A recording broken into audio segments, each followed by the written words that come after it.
So on the there's the investment side of the market, and we're talking now maybe like larger scale multis, like commercially financed multis. There's a stalemate because the buyers are now like, whoa, I gotta chill here because I can't rely on this ever increasing rent roll. I can't get vacant possession. Um, so I can't pay this premium that over the last 5 years you could pay because like no big deal. Hey everyone, thanks for tuning into the Canadian Private Lenders Podcast, a show covering the private lending industry, the mortgage broker space, and the Canadian economy. Your hosts are Neal Andreino and Ryan MacNeil. Enjoy. All right, everybody, welcome back to episode 100 of the Canadian Private Lenders Podcast with your hosts, Ryan and Neal. Neal, triple digits, buddy. Yeah. 100 How you feeling? Good. How you feeling? We brought in the big dog here. You've already heard today. I already heard him. You've probably heard him before. I'm not even going to call you a guest today. You're a guest host today, Chandler. How about that? Okay. So for anybody who doesn't know, this is a landlord, real estate agent, part of the MKR group, biggest real estate group here in Halifax.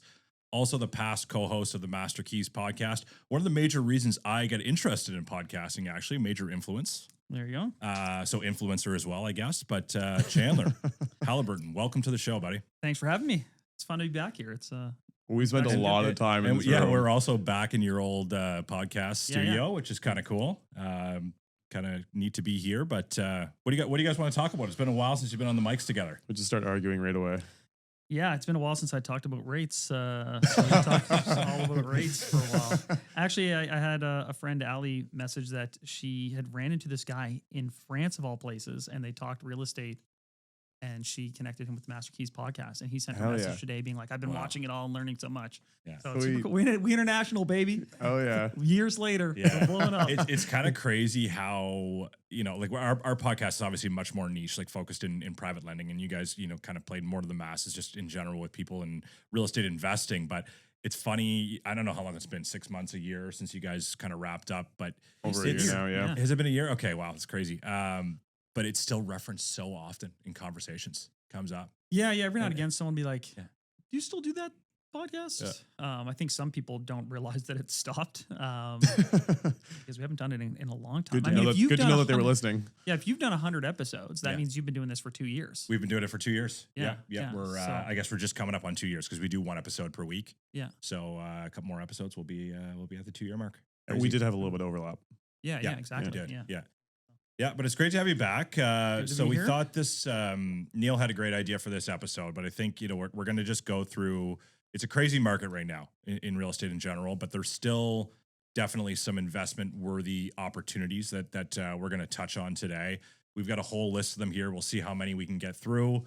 Let's try to tackle 10 at least. But before we do that, you guys want to kind of give a quick, thoughts on where we're at in the market right now, how you're feeling. I'd love to hear your perspective, Chandler, on how things are going, both on the investment side and, on the purchase side with your typical client profile. Yeah, I find with the purchase stuff, things are still going along pretty well. It's a bit trickier because there are certain segments of the market that have just definitely softened. The more expensive stuff, especially if you're in non-traditional core markets, that's softened quite a bit. The multi-unit stuff, the small-scale multi-units has softened quite a bit, and the condo market has softened quite a bit. So those are having some trouble, which means on the buying side, like there are opportunities there. So it's always a two-sided coin. Otherwise, a lot of the market seems to be doing really well. It's sort of business as usual. Certainly the first-time buyer price points in the good areas, that stuff is still flying off the shelves. But you have to be a little bit sharper with your pencil if you're a seller. The market's not forgiving. It's not going to bail you out. So if you come on the market 5% too high, like you're going to sit, and then all of a sudden you're on for 3 weeks and you're playing catch up. So I've had some clients have a lot of success on the buying side, picking up stuff lower than even I would have expected. You send the offer over and then you get that surprise back from the agent who was like, when they got the offer, like, well, that's just too low. And then all of a sudden a signed counter comes back in your inbox. You're like, all right, someone was feeling the pinch there on the selling side. So still really fortunate. We're still crushing business-wise, still a lot of ends. I'm up well over $30 million this year in terms of sold real estate. But little pockets here and there. Yeah. Good if you're on the buying side. tough if you're on the selling side. And do you feel we're reaching a more balanced market at this point? Is it still a seller's market? Does it really depend on the class you're talking about? Yeah, it depends what you have. But generally speaking, I think a lot of the market is coming towards a bit of a balance. And if anything, I think some sellers, market value, right? Market value means no undue pressure on either side, right? But we all know that in a lot of transactions, there's undue pressure on one side or the other. And there's been a lot on buyers, mainly self-imposed, where they feel this pressure of FOMO or rising market. But I think there have been some sellers who, thinking it was the good old days, they went and bought another place. Yeah. Or they moved out of province, or they moved to their new home. And here they are sitting on this asset that at one point in time, they would have been able to turn and burn in a weekend. Yeah. And now it's like, oh, you can't do that. And the house is sitting vacant, and we're entering the winter market. So there's been some sellers who've been able to, under pressure to sell. Yeah. Yeah. Now, what about that entry level price point? So obviously that's creeped up a lot in the last couple of years, but in Halifax area, what, 450 to 550 type range, would you say? Yeah. I mean, if you're in Halifax proper, like this side of the bridge, it's probably under 600 is kind of your first time home buyer market. But in your other secondary markets like Sackville, Cole Harbour, even Bedford, Dartmouth to some degree, you can still find stuff under the 550, and that's the stuff that's really hot. The Passage as well. Yeah, and that's still going, multiple bids, maybe a bit above asking, or or sticking really close to the asking price, depending on what strategy the listing agent is taking. Okay. Yeah. Neal, any perspective on this? You're kind of boots on the ground still, but anything to add on the loafers on the ground? I would say low. I would say I'm loafers on the ground for sure. No, I 100% agree with Chandler. He's obviously got way more perspective on this than I do. I'm just biting my lip here. I'm like, tell me about the rental market, Chandler. Yeah, let's go into that. Yeah, so on the there's the investment side of the market, and we're talking now maybe like larger scale multis, like commercially financed multis. There's a stalemate because the buyers are now like, whoa, I gotta chill here because I can't rely on this ever increasing rent roll. I can't get vacant possession. So I can't pay this premium that over the last 5 years you could pay because you're like, no big deal. I'm going to vacate. I'm going to raise the rents. No one wants to hear that. But, or even if I get natural turnover, I'm bumping $500-$700 a unit. Yeah. No questions asked, easy breezy. So I'll pay the premium now, knowing that I'll get it back down the road. Buyers aren't doing that now, and banks aren't supporting it. So it's a challenge on the buying side because they don't want to buy, or they just can't buy at the numbers out there. Meanwhile, the sellers are still feeling sticky about, well, that's what I thought it was worth back in 2022 when I said I wasn't even willing to sell. Mm-hmm. And now you're willing to sell in 2025, and you can't get what you could have gotten in 2022 or 2023. So there's a real stalemate going on there. And then you've got sellers who might be motivated, but I mean, God love these CMHC programs. They're fantastic, but a lot of people refinance to, 85% loan to value. And now when they have something they want to sell, well, once you get the old capital gains taken off that, they would sell and just give you the keys. Like, they're not walking away with any money. Now they got their money on their refi, but there's no juice in there at all to walk away with. So why would they want to sell, or can they even sell? So again, stalemate in a lot of that. What about rent? Rents are definitely rolling over. We've talked about this for a long time, just you and I personally, and this is what the market tends to do. If you look at the housing market, if you look at, any sort of asset market, like, it goes up, and then there's that little whoops, we overshot. Here's like, I wonder if I can get 1,100. I wonder if I can get 1,300. I wonder if I can get 1,500. I wonder if I can get 1,700. You keep getting it. I wonder if I can get 2,100. You get it. And the next go around, it's like, whoop, I'm back down to 19 or 17 or whatever it may be. And we're right there. We're at that where I'm getting a call from people who are like, hey, how are you finding it right now? Which, like, it's a leading question. They want to know if I'm having the same problems they're having. Sure. And most times I'll know their product. So I'll know that they overshot, and for a moment they got it, and now you can't get it anymore. I was just saying before we got on the air here, like, I've got really good product, really good price. This is not an ad. You can't use this as an ad. Yeah, that's going to cost you. Step right up. Who wants to rent from me? To put it in perspective, renovated, nice 3 appliances, stainless steel, new kitchens, new flooring, patio, updated, good to go. I did like the renovation around 2020. So I guess we're 5 years in now, but it's $1,525 with heat included. water included. It's very reasonable value. The sort of thing that I used to get, I don't know, 250 messages about, and then have roughly 30 to 40 people complete an application At what price point? at the 1525. Okay. Right. So first thing I should mention is 1525 is the same price point it was last year. Okay. Right. Like, so that matters. Right.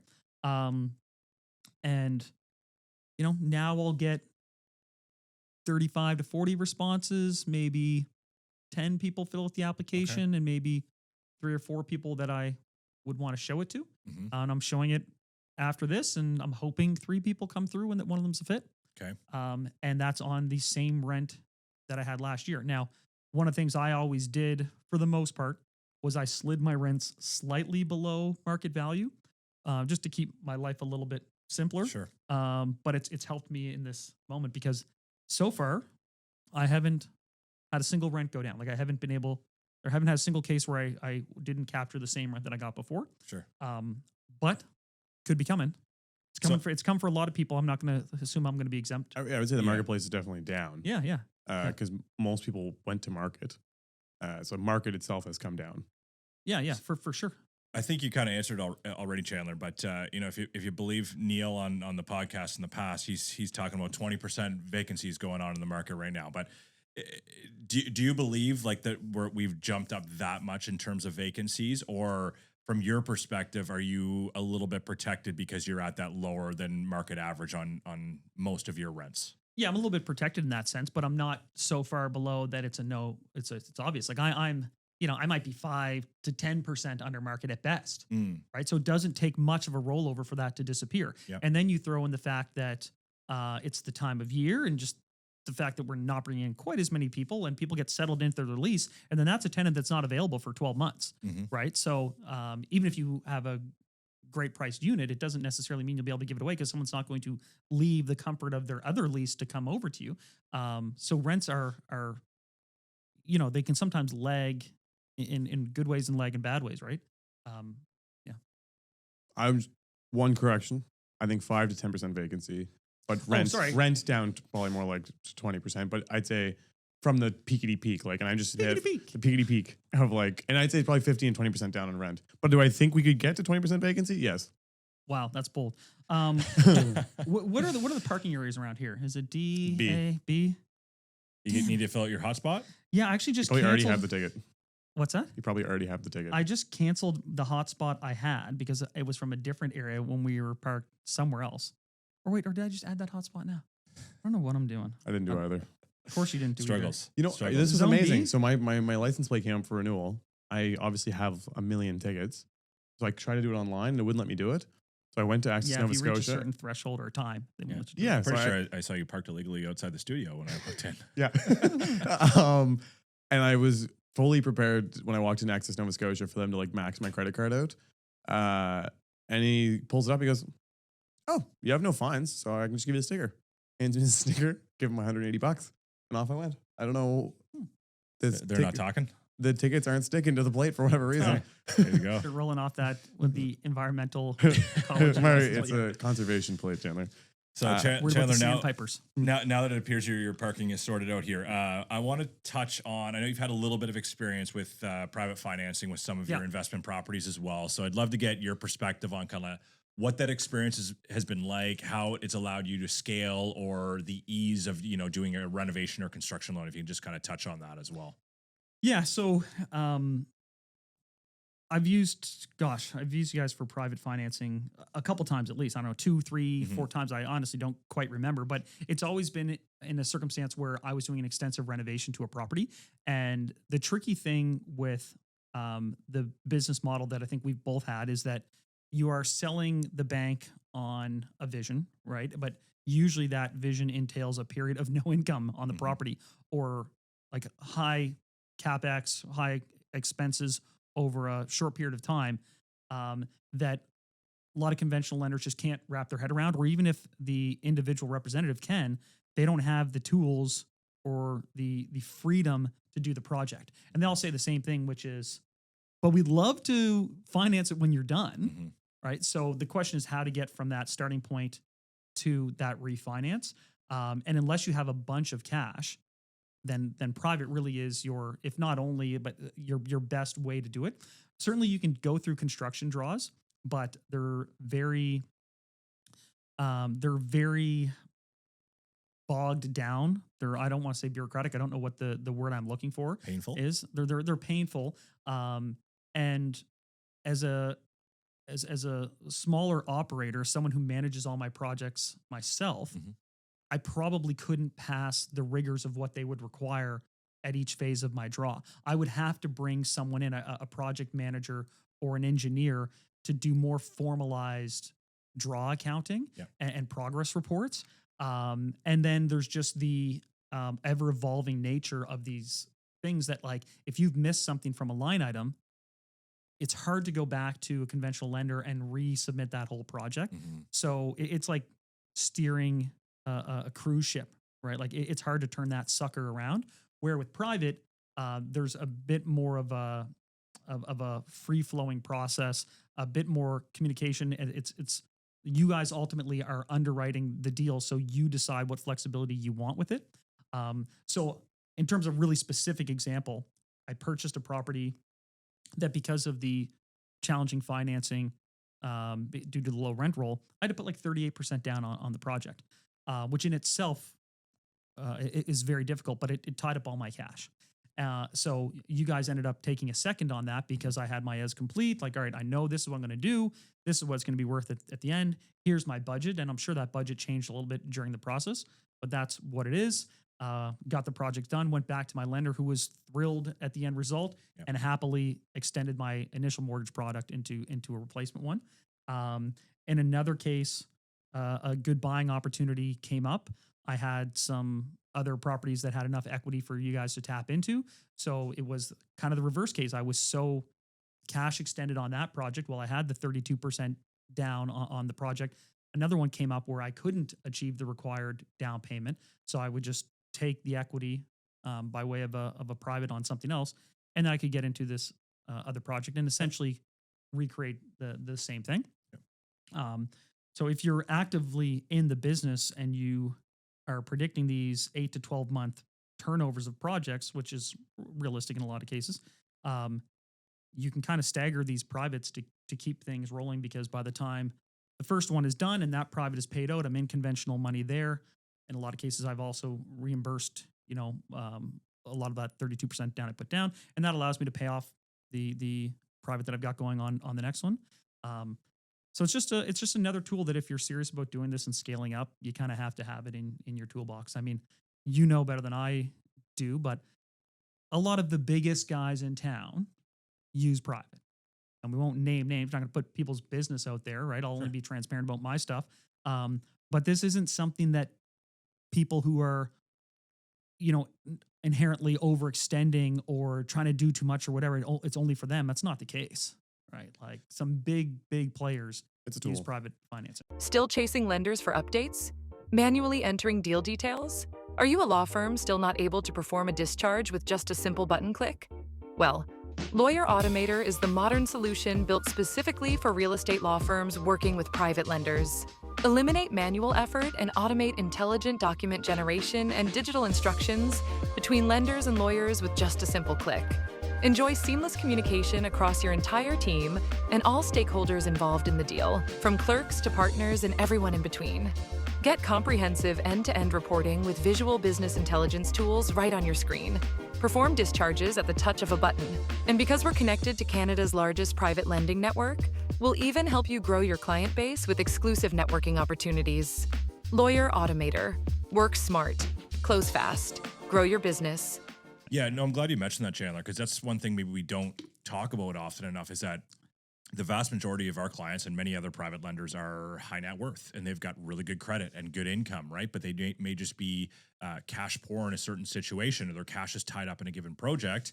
They get tons of equity that they can leverage, and they can continue on with that next project or to finish that renovation or whatever it may be. So it's a really good point. And just to wrap up on this thought, maybe this will help kind of lead us into some great investment opportunities these days. But just wanted to kind of get both of your quick opinions on flips in the market right now. because that was obviously a very hot product a couple years ago, and I feel it's cooling off a little bit now. And maybe just touch on fix and holds or renovation loans, and then long term holds as well, and we'll use that to kind of move into some market opportunities here.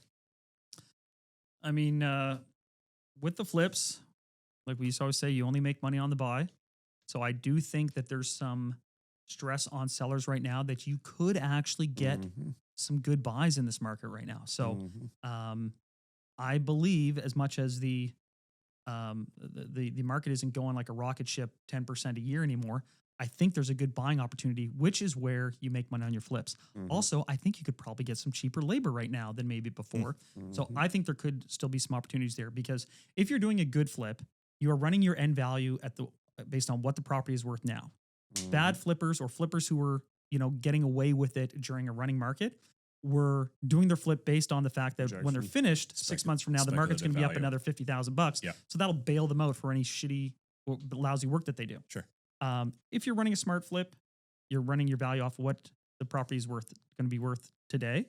And that shouldn't change. As much as the market's slowing down, I don't see any pullback in the good areas. And then you make money on the flip. So I do think, or on the purchase, I do think there are some opportunities to buy stuff low there. Like, I've bought some stuff recently that I feel I have bought low, that I could just, as You're back in the land, single families, huh? as land opportunities, little things like that. Like, I could flip or assign those, even in this like less bullish market. Yeah. Yeah. And flips and holds, I'm still one of those traditionalists where I think owning real estate is a good thing to own.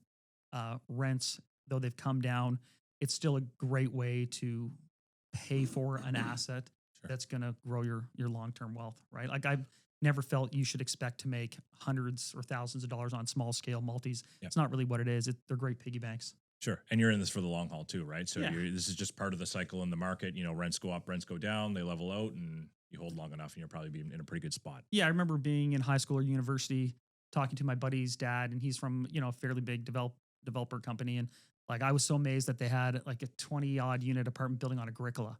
Like, that's so cool. That's so awesome. You have Agricola. And he just laughed. He's like, that's so funny. Like, when I bought that, It was a I never questionable thought choice. nothing. Yeah, it was a questionable choice. Yeah. No one thought Agricola was going to be any good. And there was a lot of bad years before it is what you think it is now. And that was when I was in university. So that was 20 years ago. Sure. Right? The only thing I'll add to that is, I'm in agreement with Chandler.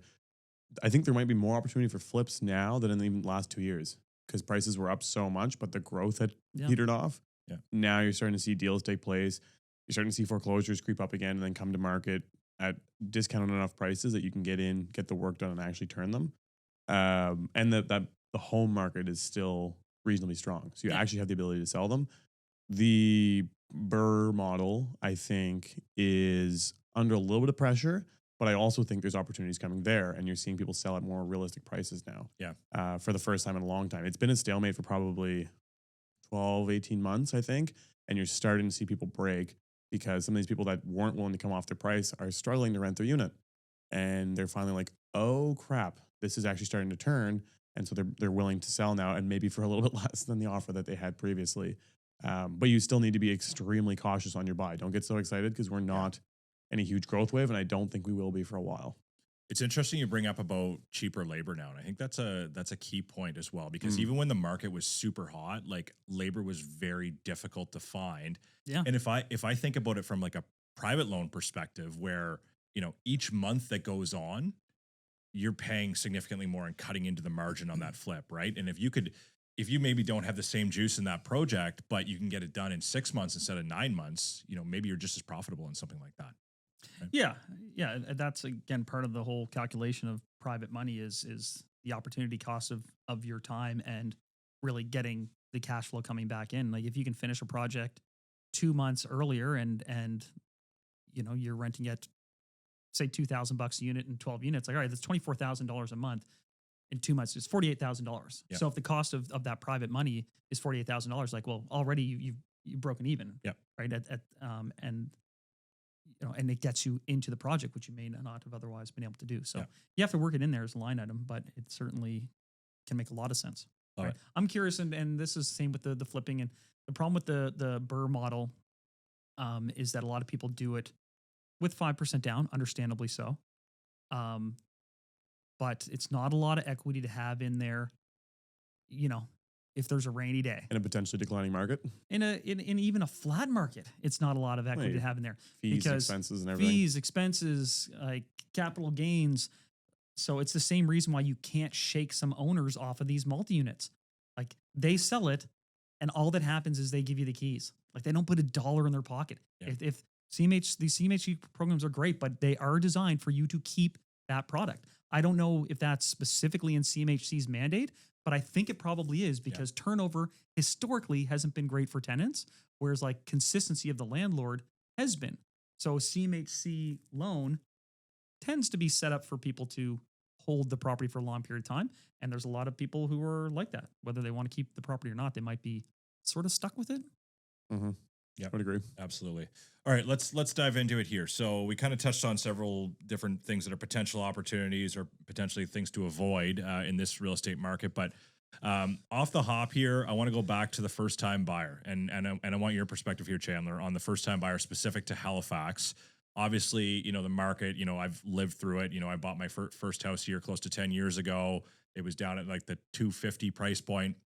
Sold it 4 years later for almost double that amount. So the market has really evolved here. So, but that being said, if you still look at this market relative to the big markets in Canada, the GTAs, Montreal, Vancouver, there's still significant value when you're looking at it that way. So can you kind of talk about your perspective on relative value in the Halifax market for the first time buyer? Yeah, I think that if you just look at real dollars or the actual cost to enter, we're still 50% of a lot of the bigger markets. So I know our income's not as good here. I know that our taxes are higher, but I think there's still a real simple case to be made for that. It's just cheaper to live here and realize that we are the commercial capital east of Montreal. That's a big chunk of the country. And I think with everything that's going on here, the city, I know this was one of Neal's points always was like, what is there to do here compared to other places? And I've known people who've come here like, what's there to do though? Right? Man, there's a lot of stuff here now to do. Yeah. Like the city is growing. Even like, it's a small example, but like the Thunderbirds, the Wanderers, like these are, they seem small to us now because now we're comparing them to today's NBA and today's NHL. Sure. But once upon a time, like these weren't that dissimilar to like what it would have been like to be a Edmonton Oilers fan before they went on the run in the 80s, right? Or when the Senators were playing in Canada, like, we have some stuff going on. Still play Canada. They still play in Canada? Yeah, they do. God damn. Canada, like, come on. They've been talking about a downtown arena, I think, like, so since I Neal was just born, mean but- like, so yes, our prices are rising. They're still cheaper than other major markets. And our city is actually rising from a metropolitan standpoint. We're behind, but we're significantly ahead of where we are. And I think like we are going to close that gap in terms of entertainment. Like the artists that are coming here for events now, it's nothing like it was 20 years ago. The public spaces we're building and talking about stadiums, improving and extending venues, like all these things, like we're going to outgrow the Scotiabank Center here very soon. Like we arguably already have outgrown it. So what are we going to do there? Like these are part of what draw people to a city. So I think we still offer a lot here. All right, I got to save face as bad guy Neal here for a sec. I stayed here for the summer this year. It was good. It was really good. And to your point, there is lots to do. I didn't mean you were knocking, but it's like, hey, when comparing us to bigger markets. I was the first knocking. time ever I was Neal's totally ever spent knocking a it. weekend in Halifax. I was knocking it fully. But I think we have improved immensely. And I actually had family in this weekend from Toronto that hasn't been here in 4 years. And we just did a walk on the boardwalk. And they're like, what is this city? Yeah. They're like, this is busier than our boardwalk at home. Well, I was just downtown Toronto with their kind of boardwalk there underneath the CN Tower. And like, it's killer. It's awesome. It's cool. Yep. This is pretty damn good too. It doesn't go for as long. Yeah. But like pound for pound. Yeah. It's just as good. And they're extending it. They're building it further. It's crazy. We've talked about this several times this summer, how just like the foot traffic down, you can notice it constantly. Like we were downtown on Friday on a rainy day in early September, and it was jammed. Like you couldn't find a parking spot anywhere. Like it's just, it's hard to believe. But I just wanted to touch on a couple things too. You mentioned the evolution of Halifax. I've got to see it firsthand. I've been here just shy of 10 years now. One thing, I moved from Toronto, and one thing that I really missed was, one, the sports teams, and two, the restaurants, just having world-class restaurants within a couple kilometer radius. But Halifax has come so far. I just was at Oxalis, speaking of Dartmouth, downtown Dartmouth the other day, and just absolute world-class meal, like just phenomenal meal. And you mentioned the Scotiabank place too, or Scotiabank Arena. I can't keep track of all the different Scotiabank branding, but we went to Vance Joy a couple weeks ago. So he's not like an A-list name, but a big enough name these days. He went to Halifax and St. John's, didn't go to Toronto, didn't go to any other big centers in Canada. And he'd mentioned he'd performed here 9 years ago. And I looked it up after. He performed at Rebecca Cohen back then. And he was obviously not as big as he is now. But Scotiabank was completely full for this guy. Like, and he's a big enough name. Like, and it's just, it's come a long way in a short period of time. Yeah. Like we're getting some artists now that are just significantly bigger than any artists we used to get here. Sure. I can't remember who was just here for, Comedy Fest is good too.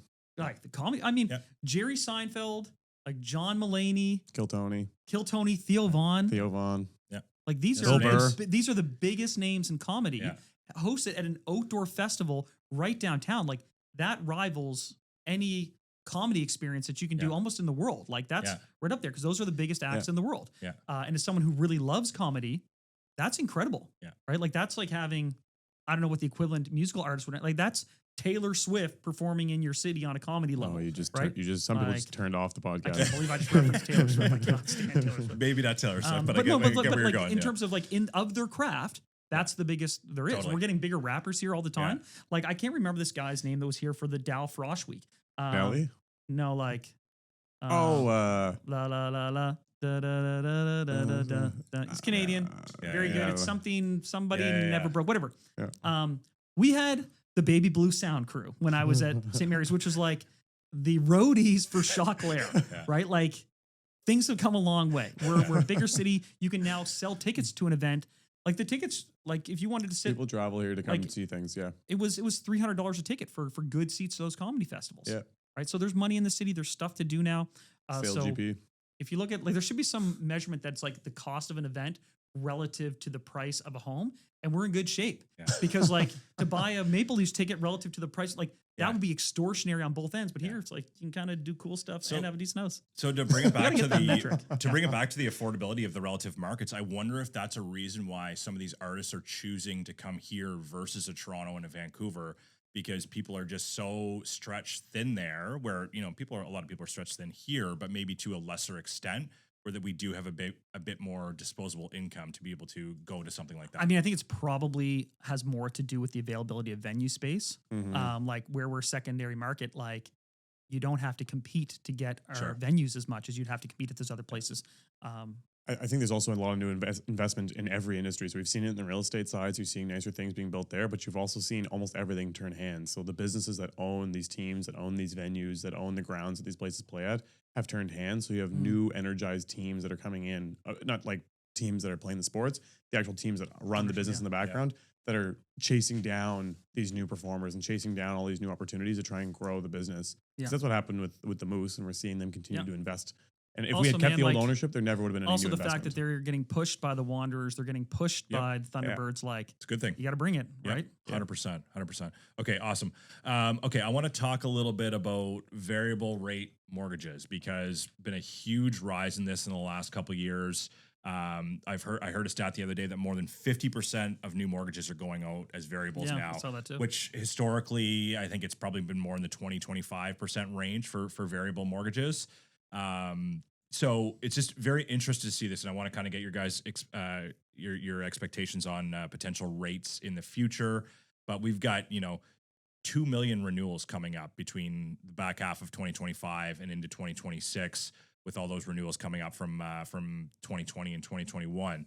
So any thoughts on using this as a strategy? I know personally in some of the rentals that we've purchased in New Brunswick recently, we've gone variable. We've done the math on both sides of it, and it's pretty close based on where the forecast was. And I think we were a little bit more aggressive on potential rate cuts, which haven't happened in the last 6 months or however long it's been. But it sounds like, if you look at the unemployment data this week, that's gone way up. It sounds like there's a bit more pressure on a potential rate cut in September here. So any thoughts on potentially going variable versus fixed, guys?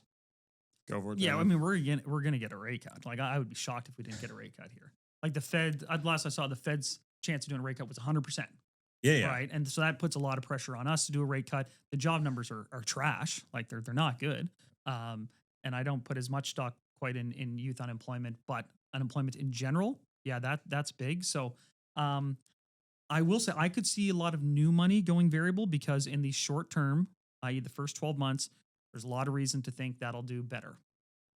But over the course of the next 5 years, 3 to 5 years, good luck trying to predict that. Yeah. I was in the tea leaves as much as anyone trying to predict rates and all that. Right now, man, it would be hard to look more than 8 months out and feel any sort of confidence whatsoever. So I think a lot of people on renewal, or refinancing, I think they're going to go fixed because they're going to have seen what they've been through. Yeah. And they're gonna be like, you know what? I didn't like that. Security. I might have liked it on the way down, but like no one likes it on the way up, right? So I think they've seen that. People who are maybe in it longer will probably take fixed money because some of the fixed rates aren't terrible. I just renewed a 3-year fixed commercial for like 4.75. Mm-hmm. And I was tempted to be like, man, I can do 5 years at just under 5% on commercial. Like that's pretty good. That's pretty good. So do you have a typical strategy with your long-term mortgages where would you typically go fixed or typically go variable, or do you try to feel out the market? I typically go with like commercial mortgages, I typically go fixed. Like I don't really muck around with those much. Yep. My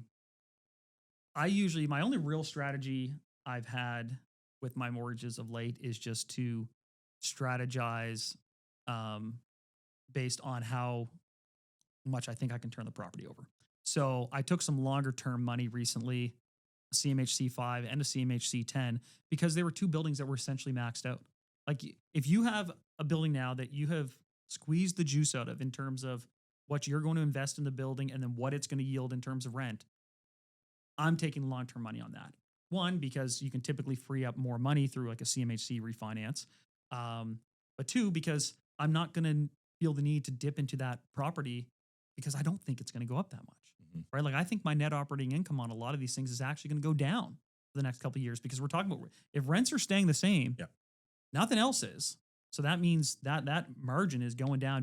Like there's going to be no lift in that property for a while. Yeah. So it's the properties that I see that I've got a lift, like they're in transition, those I'm taking shorter money on. Okay. Neal, anything to add on that? My only add is I agree in the short term about the rate cuts. My only consideration is in the long term, I don't see how that's going to stay because of the inflationary pressures that we're facing. So you bring more money in, it's just going to continue to depress our dollar and make things more difficult as a whole for the country. But everyone's so leveraged in their real estate, and temporarily we're getting so aggressively beat up. I think they're under a ton of pressure to make that cut.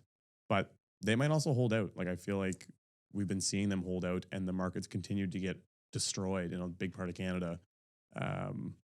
So I don't know. Yeah, I mean, you can get rates out there now in residentially, probably just under 4. It's been a while since I've checked. 379, 399, right? which is fine. Like that's not even and bad. if you can get commercial mortgages somewhere in the 4s, like that historically is really, really good. And I know everyone's comparing it to the COVID and post-COVID things of, I know that it dipped under 2 for a while, but let's just say 2 to 3%. If we say that's kind of what it was. So we're talking about maybe 2%, and all it took was a global pandemic that had never been seen before. So do I really think you're going to be able to get residential mortgages under 3% anytime in the next 4 years? Like probably not. I think they're trying to get this population off of its obsession with ultra low rates. Like I feel like they're trying to be they like, gave us too much debt for that, Neal. Yeah, I know, but they're like, don't shit. worry about the rates. I think they're trying to like, this is a very comfortable, nice place to be at. Like we're below the average too. Like if your interest rate is around if you're sub inflation, 5, you're killing it. Right? Like that's kind of Yeah. All right. So we touched on first-time buyer leverage in Halifax. We touched a bit on variable rate mortgage strategies. I want to go into some smart refinancing plays. And Neal, I'd love to get your perspective here. So, Halifax has typically been a pretty stable market for the most part. You may have got lucky and purchased a couple years ago, and your property values have gone up, and you have a chance to access some equity, consolidate potentially some high interest debt, funding your renovations. Can you kind of talk about your perspective and your experience? I know you've had a lot of ups and downs with that, and also touch on the importance of cash flow analysis. Yeah. So yeah, I've done lots of refinances, both CMHC and conventionally. And obviously it's a big part of the model when we were in the process of growing our portfolios.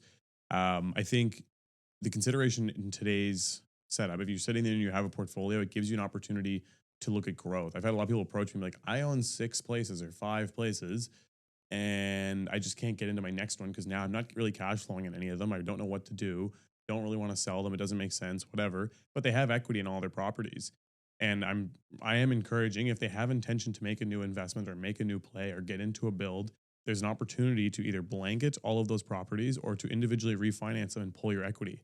Part of the other consideration in that is, if you have all this equity tied up in a property, if you look at your return on investment for that, it's actually not that great because yeah, you might have paid 200 and you only put down 50, but now it's worth 500. So you have $350,000 of equity. If you're making 10 grand, you're only actually making 3% on an annual basis. So it doesn't really make sense. You're really underutilizing your cash or your equity at least. And so you should look at that and say, okay, you know what? I might have $1 million of free liquid cash here. Just like Chandler and I talked about, and Chandler's mentioned a lot, is there's a lot of opportunities available. And so it might be a great time or a better time than it has been in the last 24 months to jump into the market and get something at a more discounted price, more real price, honestly. I shouldn't say discounted because I think we were inflated. But I think right now you can do some smart plays, and depending when you took your debt, you might have an opportunity to bring some of your interest rates down, get your payments down, clean things up. It's also a good time. I know for myself that I'm doing a lot of small renos on the buildings that have creeped up over the last 5 years of owning them, and just continuing to reinvest in my existing product to maintain my tenant base, keep everyone happy, and just make them a better setup. So I think that's a reasonable thing to consider. My best is if you can get a line of credit, like if whoever you bank with is open doing a line of credit, that's awesome, because then you know you have it tappable and accessible for when the deal comes up, but you don't have to commit to taking the money out immediately and further maybe putting a burden on your monthly cash flows. Chandler, anything to add on that one? Yeah, I mean, I guess in terms of generally refinancing plays, I think if you're feeling a little tight, you've got the option to re-amortize. So if you are worried about a renewal coming up at a higher rate, by re-amortizing, that means, if you start off at 25 years, you've been in it for 5 years, so now you have 20-year amortization. If you go back and you re-amortize over 25 years, even if you have a higher rate, you could keep your cash flow about the same. So that's just a simple strategy on a smaller scale. To Neal's point, I think when stuff like this is going on, it's a good chance to calmly take a look at where you're putting your money and where the best return on it is. Like, I've never really been in the stock market, to the point I'm almost like embarrassed to say that. Like, I've never really had much in the market. When I had $1, it went in real estate, right? But my goal for this year was to put $500,000 in the actual real estate market, and I'm knocking on the door of that. I always get sidetracked because then I go and buy something. I can't help myself. I like buying real estate, but like, it's up 9%, right? I know it's different and you can't leverage it the same and blah, blah, blah, blah, but like, there's other places to put your money, and real estate, as much as anything else, is a means to an end. And like, a lot of people make money off of real estate, and then they use real estate to make money elsewhere. I don't know if I'm explaining that well, but like, real estate is like, gets you to the second rung in a really great way. But then from that rung, there's a reason why a lot of real estate companies then go into like the family office and stuff, and like, you take it and you do other things with it. So this could be a chance for people to look at other things to do with the equity they have in their real estate. Sorry, no, I'm not trying to cut you off. I was just going to say, and to add to this, something that I meant to put in there that I learned in kind of going through hard times when rates crept up and I wasn't prepared for it. The biggest mistake I said I made was stopping operations and trying to sit on the cash that I had, because then you're just slowly eroding the pile that you have there, which is not a good place to be in. You have to continue. That's one thing with the way Canadian real estate is structured and the way we carry our debt.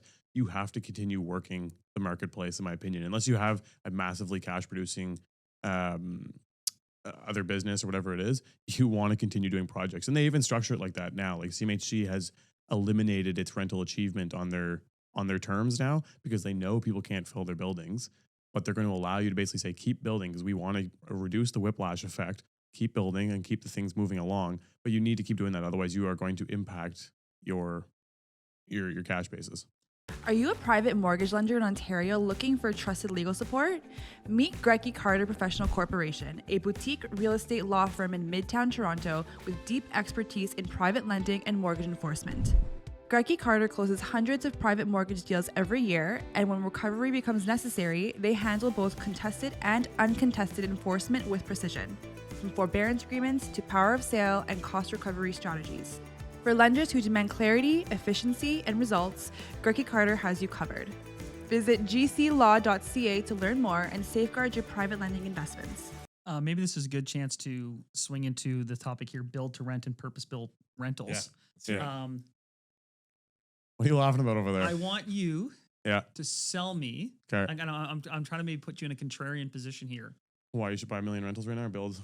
No, why I should go out and build an 8-unit building that realistically is probably going to cost, would you say $350 a door is a fair estimation to land in? No. This guy, oh, You should do 150 a door. yeah. No, that's, Okay, so you want me to tell you why you should do this? Yeah. Okay, so you specifically? No, just the people in general. Because you're not busy enough, Chandler. I've noticed you had some free time there for 15 minutes on Saturday. You were sitting, so I thought you should fill in that I gap. did have a nice lazy Saturday. I watched that show about the mom who like bullies her own daughter by text message. That was crazy. Did you watch that? I saw it come on Netflix, and I was like, I don't want to watch this right now. Anonymously. Oh, it was the texting mom. her It says you're not supposed to. Oh, I'm damn, gonna kill spoiler you. alert if you guys haven't watched it yet. It was her mom. My God, the stuff this woman said to her own daughter. Crazy. I thought the preview's like, how did she know all these things? And that was makes fair. sense now. Cool, you ruined this. No, I'm not Well, I watching. mean, it was a big news story. But Anyways. so I'm just saying, there's a lot of people right now doing these 6s and doing these 8s on these ER3 lots. This is what the upzoning and here we Yep. go, missing middle, all that sort of stuff. Yeah. I'm going to do it myself. Yeah. Okay. I'm not convinced of it. Okay. So this is my position. I think, Neal apparently wants to build it out of used parts at 150 door. Realistically, like it's probably $250,000 a unit to build all in, and then whatever the land cost is, right? So call it $300 to $350 a door when you're all in with your soft costs and everything. Mm-hmm. Sell me on why that's a good play. Okay, so the only real reason that I can feel that's a good place, I don't think it's not. So first off, alluding to what I just said, if you're already in the game and you have been building or accumulating rentals, and as we all know, the ones that do own them, they don't just magically turn you over a ton of cash flow. You're probably making no money owning these things, if not throwing a little bit of money in every month. But typically close to breaking even is where most guys sit unless they've had them for a ton of time. If you buy anything in the last 5 years, you're breaking even. Like I said, the idea of building makes sense because you can do your budget. You can get an end value that's going to be higher than the $350 a door. I agree with Chandler. I think talking to guys, if they're doing wood frame construction, they're heavily engaged themselves. They're building for $220 to $250 a unit. And this is where the money comes. They're appraising out at $400 to $450 a door. So you can get 85% of that with the CMHC loan. Then you have your budget. You can get out whatever, $375,000 to play with. That allows you to continue having cash flow coming in the door and for you to continue making money. You're making money in equity and you're making actual cash through the debt that you're borrowing. Now, I guess you're not making money because you're borrowing the money, but it allows the operation to keep going. And so I think eventually those units will fill up. And so you need to just think, instead of it filling up over the course of 6 weeks, it might take 6 or 12 months to fill them, but they will eventually fill up. And in the long run, it will make sense. So if your intention is to get into building and grow your business, I think it does make sense to do. Outside of that, do I think it's like, oh, you just build this thing and now it's this huge winning miracle? No, because you're not going to sell it for $450 a door. No chance. No. But it's simply, if you want to gain the experience and you want to keep building, you want to build your network of trades, you want to build your internal staff, you want to keep your systems alive, I think it makes a ton of sense. And I think they're going to encourage people to do that. Well, they are, by the way that they're setting up the financing. You're So also for that- getting brand new units, and you're you're getting getting to cleaned choose up- your brand new tenants and choose your own tenant base. And like, it's the only Totally. way to get market rents right now. Do I agree with these structures that people are getting where they're like, I'm about to build 15 of these things? I don't think that makes sense, but that's not my style of doing it. Like, I'd want to build 1 or 2, and then I'd immediately want to go to a 30 unit and then to a 50 unit and actually scale the thing up. Because I think you'll get into the same point where in 5-10 years, now you just have a bunch of old 8 units all over the place that you're managing, and they're going to have a million little pieces of maintenance and a million roofs to deal with and all those things. This is my thought to you, because we know that there's a big difference between a 1-year-old unit and a 40-year-old unit. Yes. Right. Mhm. How much difference is there between a 10-year-old unit and a 50-year-old unit? Nothing. None. So a 50-year-old unit sells for, $135 a door if it's a hunk of junk. If you've just beautified that sucker, you might get an appraisal at 273. All right, 275 to 300 depending on your rent roll. Yep. So if you had to build it for 350 and 10 years from now it's the same, I don't think it's a winning move. So, and that's always been and I my don't argument. think that's a winning move for a lot of these new construction. But it can make sense in a lot of different ways. But in terms of give me that old 60-year-old building that I can redo, but they're not out there right now. There is this huge fallacy. Every guy that I talk to that's in development is like, I'm like, why are you building? Like, well, you can't build it for any less than this. Like, the tariffs are going to make it more expensive. And I'm like, I understand, but the base market doesn't even want your unit. So eventually it's just not going to be worth that. And to a lot of the big players who are sitting on cash, I talk to them. I'm like, you're about to buy probably 1,000 units, brand new units. The guys spent $450 to build. You're going to buy them for $270 a door because that's all they're worth. And you're seeing that happen now. Every time I drive one of these buildings and I get jealous, I'm like, I'll buy it from them in 20 years. for less than they're into it for. Yeah. It's a game. So again, I only think and for the record, I'm doing, my plan is to do 2 of these. I only think doing it, again, is experience growth and moving money around in circles. Yeah. I don't know that it's actually the best play to be getting involved. And I think, to your point, I think acquisition is a better opportunity to be buying old units, because I think there's room for growth. There's more solid tenant bases. The turnover is actually going to be lower. So it sounds like the purpose-built rentals maybe is not the move at this moment relative to other opportunities. So with my particular ones is I got the land at a really good deal, right? So that that savings of $100,000 there on each lot helps a fair bit. It happens to be directly beside one of my existing buildings, which is only a small 8-unit building. Yep. So having 3 together now, it's like, all right, it's a 24-unit compound. It makes a little bit more sense. Yep. I'll eventually probably put one product across all 3 of them. Like, there are some things there. But like Neal mentioned, I wanted to do it because once you've done 12 units, the difference to do 30 or 40 is not that big if you're staying with wood frame. But I saw the title there, so I wanted to jump into it. Yeah. I have one point I want to add on there on top of this. I can go on forever, but I think modular construction is going to have a huge impact on the values of wood frame construction units, and you're already seeing it take place. Dude, did you see the people buying up the? Oh yeah. In Malibu. Oh yeah. It's when I talk to, I would say, market movers on a macro scale for the country, and I ask them about their consideration on housing, they feel in the next 10 years, really the issue associated with the actual quantity of housing we have available is very much solved through modular construction, because the cost and the pace at which they can put the buildings up will eliminate these legs and stalls that we see. And proof is New Brunswick through a building went 90 days or something. Yeah. I feel like the exact buildings I'm about to build, stick framed, in 5 years, they'll just be like, we'll just drop you off 8 of them. I love how you're just preparing to lose hundreds of thousands of dollars. No, I think I don't think it's. Your location though is different. Yeah, but I just think it's also this is how things are. It all goes back to location. Yeah, that's what no matter what. If you're right downtown, it's going to make sense to build them because no one can undercut you because you have the location. Yeah. I'm niching down on location big time. It's interesting you mentioned the modular housing. What I'm most interested in, and it's fine when an Irving does something like this, but how is the financing going to evolve on modular housing? Because that is not in place. And it's not even in place for backyard suites yet. Absolutely. You think they're going to figure out modular homes? We're going to go into that too. The one thing I will say is you should be able to, if you're not self-building, right, it should be treated almost like a spec home. Yep. Right? Like if the supplier that you're getting a turnkey modular 60 unit. Right? But how do you fund it in progress for something like that? Oh, right? I see what you're saying. Yeah. I mean, they should have that down to such a science that they're like, well, when it gets off the first conveyor belt, we're at 20%. So hit us with a 20% Problem draw. is for a lender reclaiming on that. Yeah, but it's not secured to a piece of land either, right? So what is it? Oh, I see, because it's a challenge. Just a lender showing up to a site with a pickup truck, driving with modulars. So, I mean, let's come back to this on a different episode because we're going to go down a rabbit hole and here. We probably have to. We got to start motoring through here. But let's talk quickly about buying and holding long-term in Atlantic Canada. And Chandler, I want your perspective here. Specifically, you and I sat down a couple years ago, and I was kind of picking your brain about real estate investing. And you had made the comment that if you could go back, you might look at just picking off single family properties and, get 10, 15, 20 of those and just focus on that rather than the complexity that comes along with multi-units, right? So make the argument for, buying single detached or row homes. Let's say it's Halifax or somewhere in Atlantic Canada and going for stable long-term rental income versus speculative flips. Well, I mean, a lot of our conversation here so far would explain why just buying single family homes makes a lot of sense, because what we just talked about was like, oh, rents are rolling over. There's this complexity in the market. There's this concern about occupancy or financing or value or blah, blah, blah. But nothing we've said at all implied that a single family home might go down in value. In fact, we started with me saying, man, those first time home buyers' homes are still moving.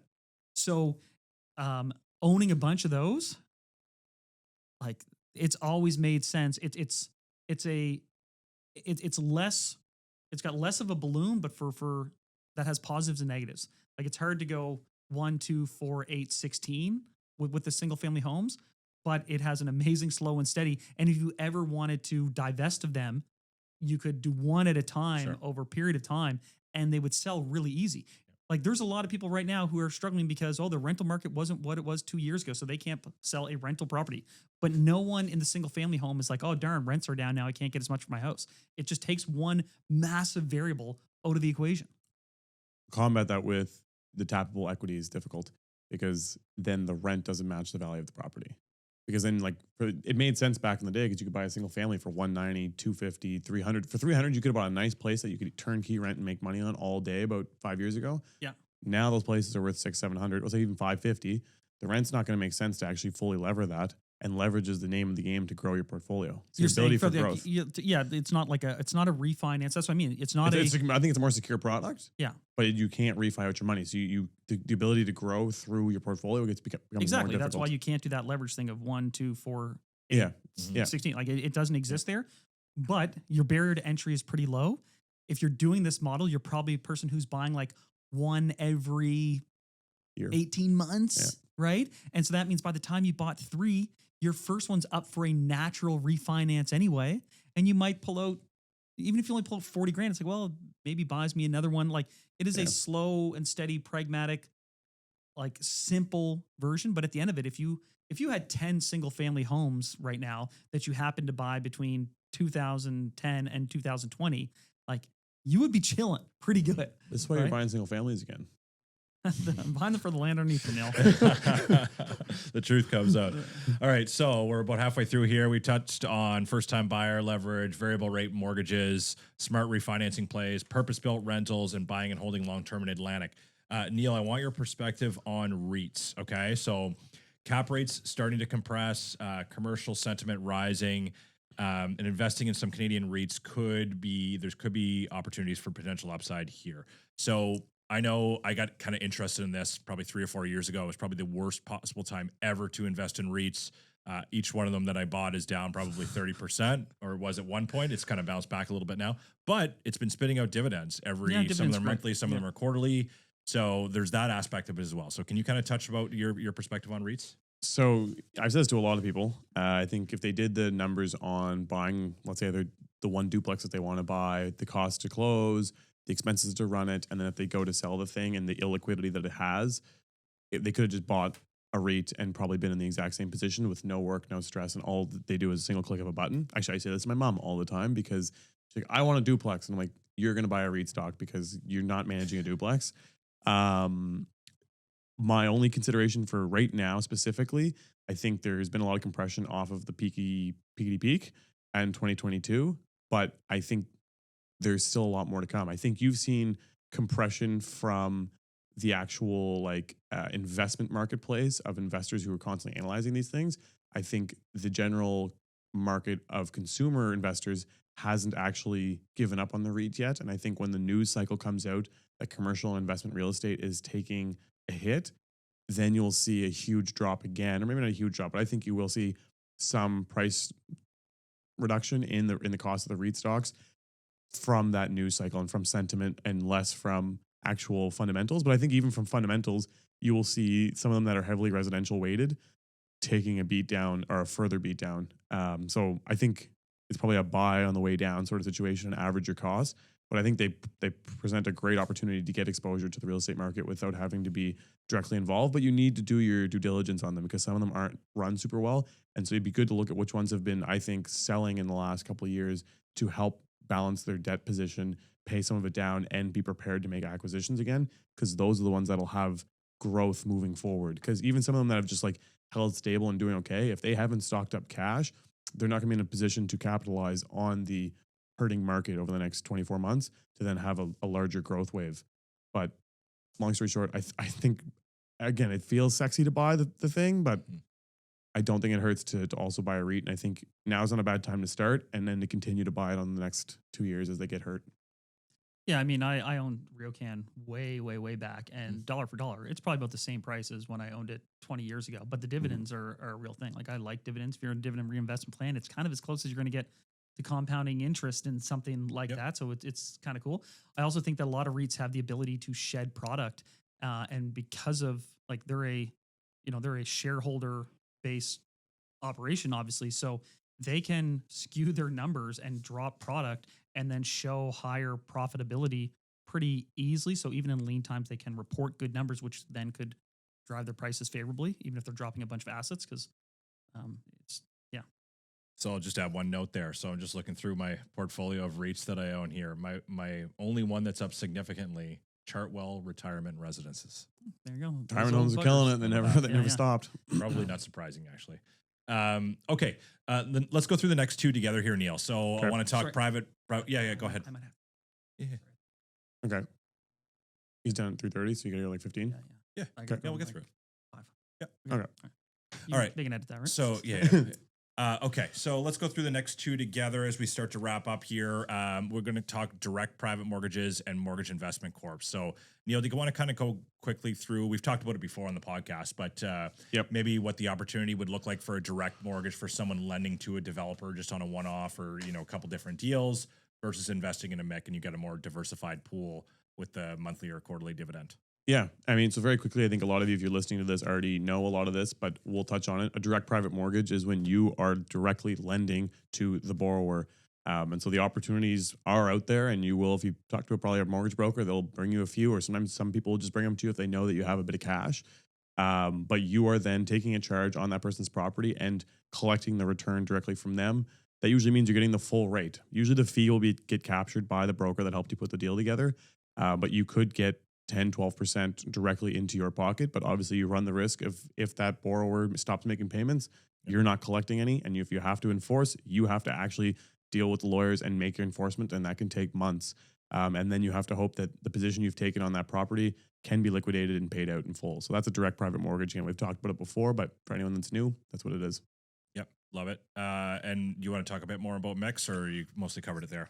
Yeah, I mean, so then a MIC is a mortgage investment corporation. So that is a pooled fund effectively. So now you're investing with a bunch of other investors at the same time. You become a shareholder of this pool. Your money goes in there and they're spread across a bunch of mortgages. So it mitigates that risk. There's a management team that runs that MIC. So you don't have to do anything. You're not dealing with the borrower. You're not dealing with brokers. It's more like buying a REIT. You take your yield and the management team is responsible to get you that yield. It's I think a better way is simply because you might lose a couple points in your return, but there's no management and the likelihood of a missed payment gets reduced significantly because you might have 100, 200 loans that are servicing. So if a few of them are missing their payments, it's not going to impact you in any way. Yeah. And just I'll add one note there. Similar to, investing in a property, you do have that cash flow aspect here. And if you are underwriting well, this is truly a passive investment versus, investing in real estate is, sometimes referred to as passive, but clearly not based on the discussions we've had today. And that's the difference too with doing it privately yourself. Like if you're lending the money to someone, you better know how to underwrite a deal and feel pretty damn good about it. Yeah. If you don't have that experience, that extra couple points is borrowers are shifty. So said the city's biggest flirt.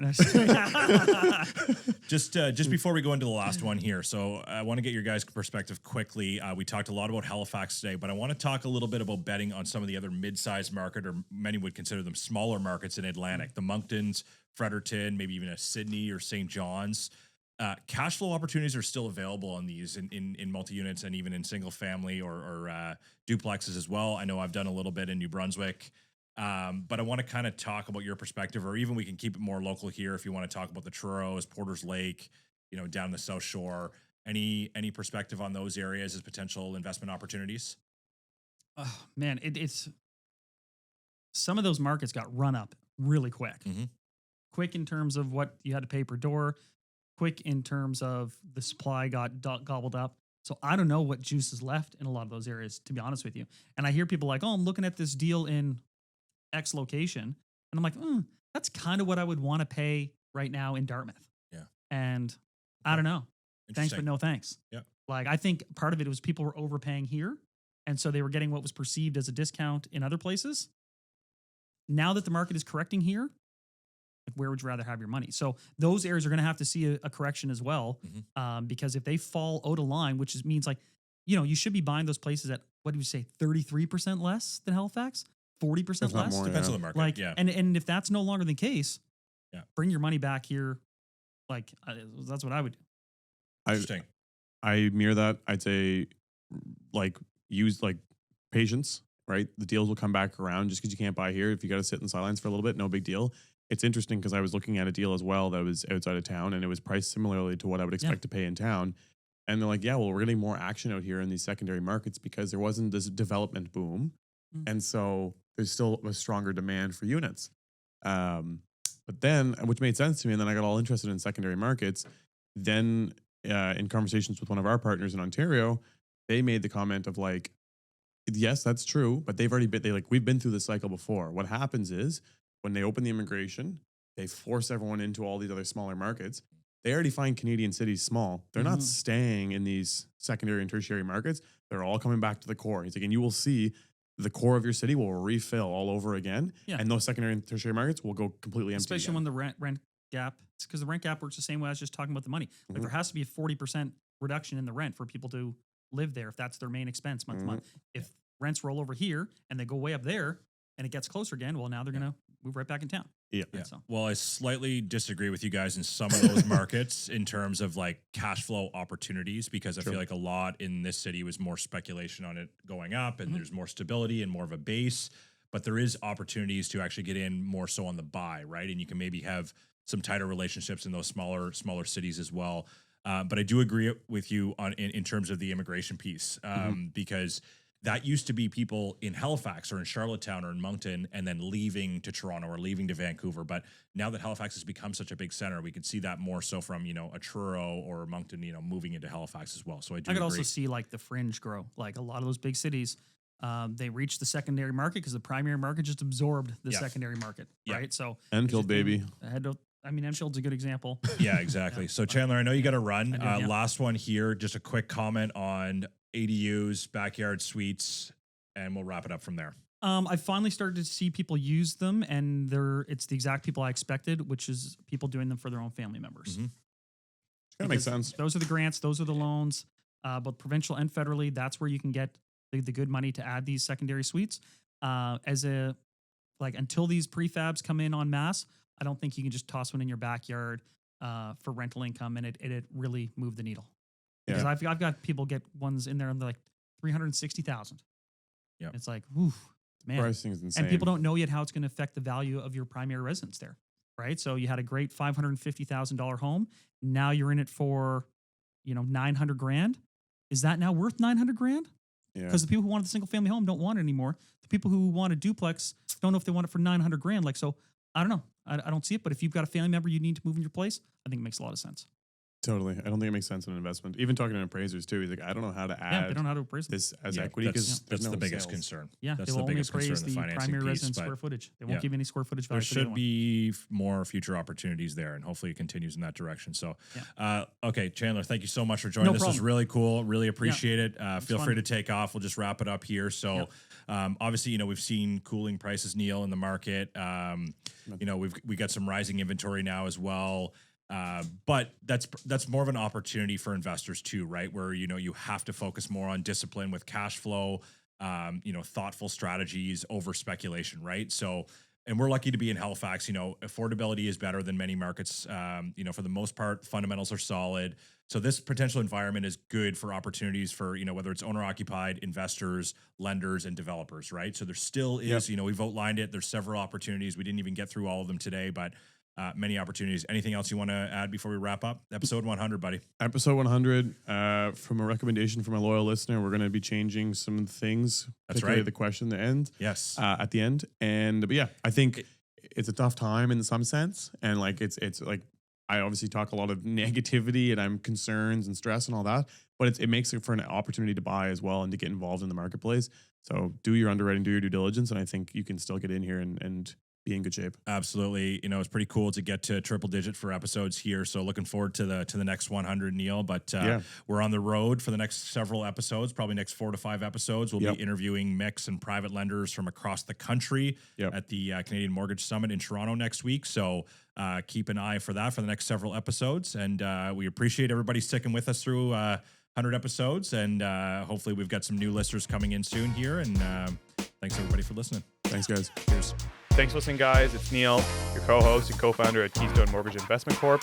and Director of Investor Relations. I'm also a real estate agent, real estate investor, and business owner. And your co-host and co-founder of Keystone Mortgage Investment Corporation, Ryan MacNeil. Keystone MIC is licensed under the Mortgage Regulations Act of Nova Scotia, license number 3000844, and through FCMB, license 89280. Keep in mind, the views of this podcast are for informational purposes only and are not financial advice.